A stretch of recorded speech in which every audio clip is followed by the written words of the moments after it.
ഇപ്പോൾ അദ്ദേഹത്തെ ചിത്രമടക്കം വെച്ച് ഫേസ്ബുക്ക് പോസ്റ്റ് ഇടാനുള്ള കാരണം ഒരു പ്രഹരം കൊടുക്കുക എന്നുള്ളത് തന്നെയാണ്. മാത്രമല്ല ഇപ്പോൾ നമ്മൾ ചോദിക്കുമ്പോൾ ആ പ്രയോഗം വേണ്ടിയിരുന്നില്ല എന്ന് തോന്നുന്നുണ്ട്. ഒറ്റ കാര്യം കൂടി പറയാനുണ്ട്.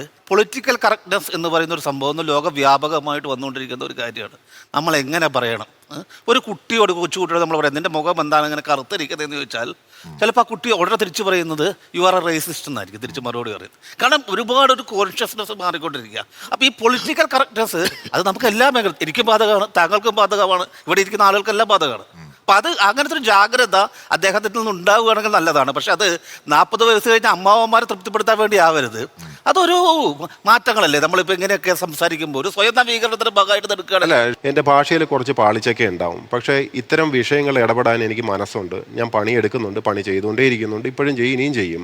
അതാണോ വേണ്ടത്? നമ്മളെ പെർഫെക്റ്റ് ആക്കാൻ നോക്കരുത്. എല്ലാം തികഞ്ഞ ആരായി ലോകത്തുള്ളത്? ഞാൻ പെർഫെക്റ്റ് ഒന്നും അല്ലെന്നേ, എനിക്ക് ഇഷ്ടം പോലെ അപാകതകളുണ്ട്.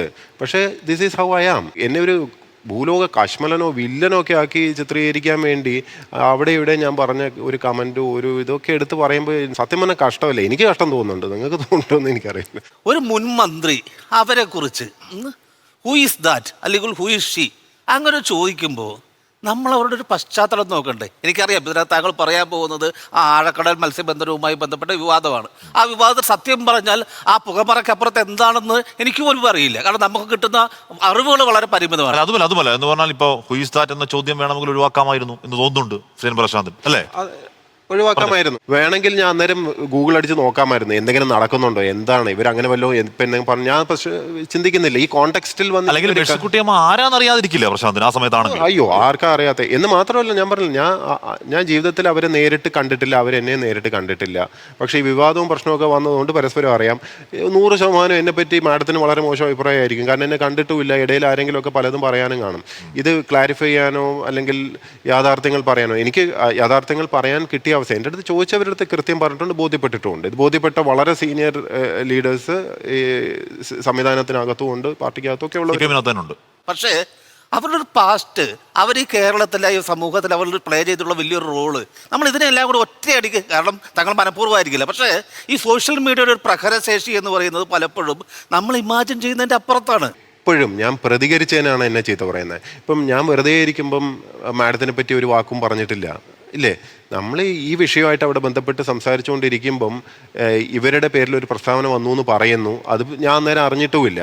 അതും എന്താണ് പറഞ്ഞതെന്ന് താങ്കൾക്ക് തന്നെ അറിയാം. ഒരു ബന്ധവുമില്ല, ഒരു കാര്യമില്ലാതെ എന്നെ പറഞ്ഞു. ശരി ആയിക്കോട്ടെ, അതിന് ഞാൻ പ്രതികരിച്ചില്ല. കാരണം അവർ വളരെ വലിയ ആളാണ്, ഞാൻ കേവലം ഒരു ഉദ്യോഗസ്ഥനാണ്. ഞാനത് പ്രതികരിക്കാനൊന്നും നിന്നിട്ടില്ലല്ലോ. ഞാൻ മിണ്ടാണ്ട് എൻ്റെ വഴിക്ക് എൻ്റെ പോസ്റ്റ്, അതിൻ്റെ കീഴിലുള്ള 2 കമൻറ്റ്, അതും കൊണ്ട് ജീവിച്ചു പോവാണ്. പക്ഷേ ഞാൻ പറയുന്നേ, എന്നെ ജഡ്ജ് ചെയ്യാൻ, എന്നെ നേർവഴിക്കാക്കാൻ, എന്നെ നന്നാക്കാൻ എത്ര പേർക്കാണ് താല്പര്യം, എന്തുമാത്രം ഇൻട്രസ്റ്റ് എല്ലാവർക്കും. എന്നെ മെച്ചപ്പെടുത്താൻ വേണ്ടി എല്ലാവരും ചുറ്റും ശ്രമിക്കുന്നു. ഒരു തരത്തിൽ നല്ലതാണ്, എനിക്കത് ഇഷ്ടമാണ്. പക്ഷേ ചില സമയത്ത് എല്ലാവരും ഒരുമിച്ച് വരുമ്പോൾ കുറച്ച് വിഷമമാണ്.